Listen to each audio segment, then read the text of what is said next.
when first lot of people came in from abroad, needed quarantine, the first quarantine facilities were set up by the army. So, I mean, in this, there is no army and civil. We are Indians, we are one, and the armed forces is always there for all service. Madam, coming back to your role in army, recently you got promoted to a 3-star general.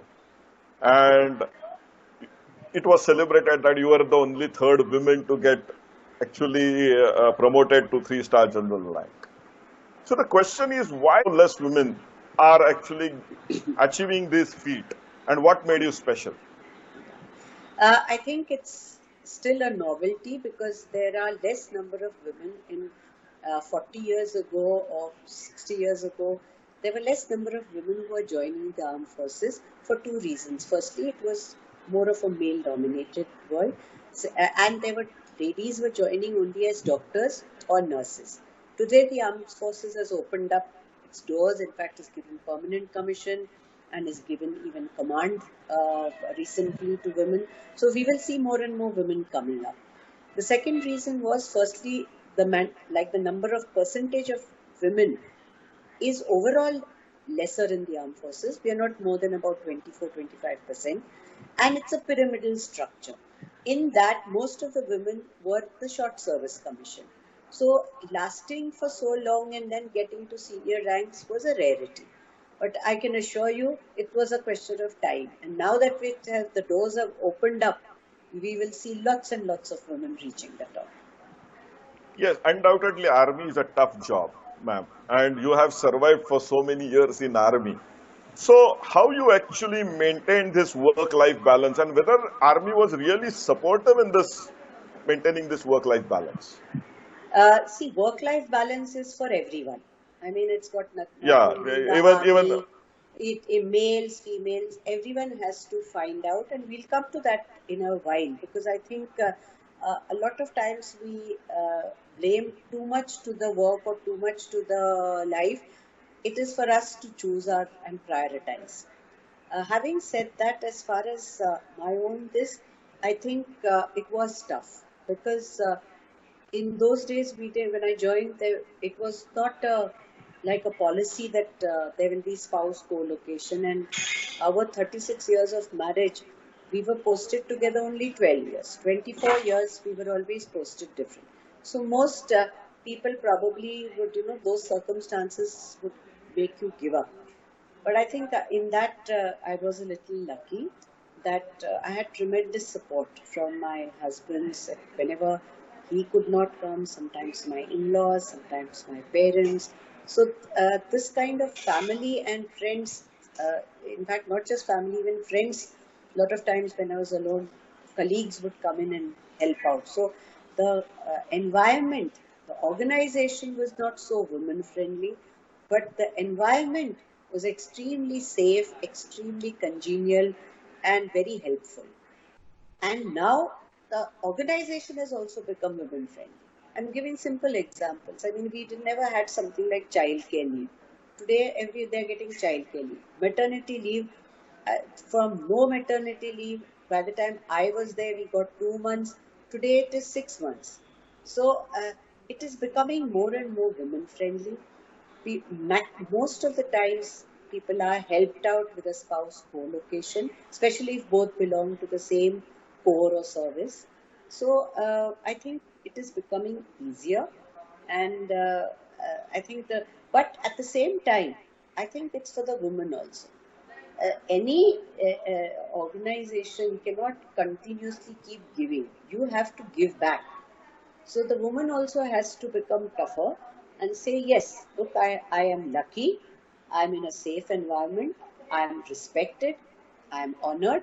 So what can I do? I will become tough and I can handle this. So I think an attitude is also very important. Madam, when it comes to army, there is a lot of always debate about this women role, what you rightly said. Then whether women should be put in combat roles. So, ma'am, what is your take? Whether women are ready now to get into combat roles? I think what is important is not just the women, it's always when you clap, you need two hands. When you shake hands, you need two hands. It has to be both sided, the organization and the woman. The woman has to make her way, and the organization has to line that path to make it easier. And I think that is what is happening. So you can't suddenly put a woman in a combat role because the hardships, the problems, but at the same time, you cannot envisage all the problems that will arise. You have to cross the bridge as you reach it. So I think a time has come where this actions are being taken.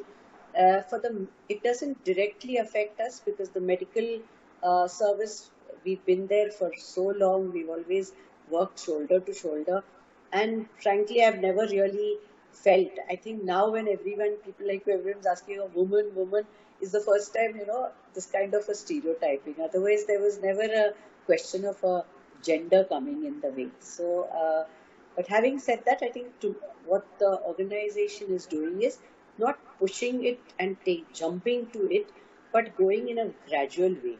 So I think that is something which will help the women, and the organization will also benefit because there is a shortage of officers. So finally, it is not a gender but a capability.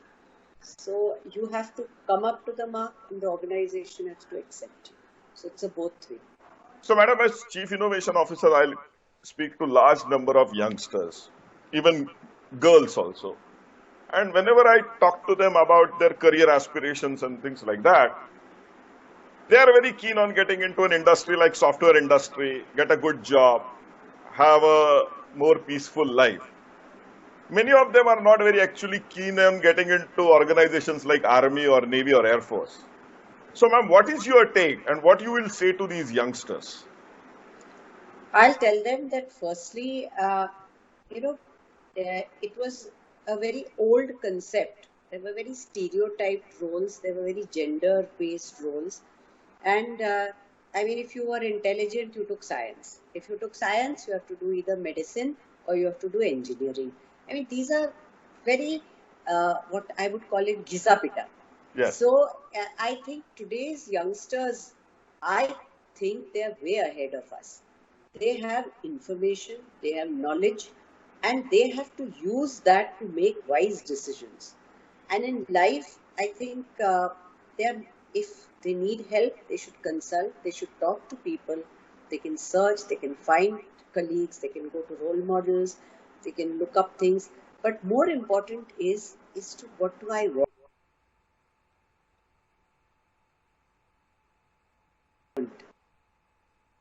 Mission is what is more important. It doesn't matter whether you join the army or you go and join the corporate world, or you become a software, or you decide to go in for fine arts and you decide to just play music or dance. It is your passion. So I feel this is what is, and the young generation is capable, but probably needs a little guidance because, and I don't think the older generation is fully equipped to even advise the younger generation, because you can advise on only what you know.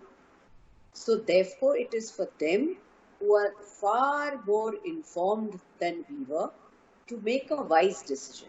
And I like to use their lingo. When they're lost, anyone, when they get lost, we used to put our head out of the car or stop the scooter and ask, where is the ye rasta kidhar jata hai? Today, no one does that. They all have Google Maps. Everyone finds their way through Google Map. The word is map. So I would tell all the youngsters that in life, get yourself a good map. And my map is different. Map M is for a mentor. I think, and mentor is not, you have faraway people, good autobiographies. They are good to read and learn. Mentor is someone in flesh and blood you look up to, who will listen to you and let you brainstorm. So each one has to find a mentor. Second is attitude. If your attitude is ki, no, I'm very comfortable, I don't want to do, i'm I want to use the same beaten path, that means I'm not seeing my goal at all. I don't have a destination. If I don't have a destination, फिर map की क्या जरूरत है? You don't need. So I think attitude is correct. And in that attitude, if your attitude is that I want to try my things, I want to experiment, then you don't think of only becoming a software engineer or a doctor. You my dean's appointment at my own alma mater is one of those icing on the cake. It was the college which I had joined and had come back as the dean. So after that, I felt any place is not going to give me the challenge and opportunity that the college gave me. So therefore, I just thought that I should go to Northern Command because that is a huge active operational command. And the first response of even my own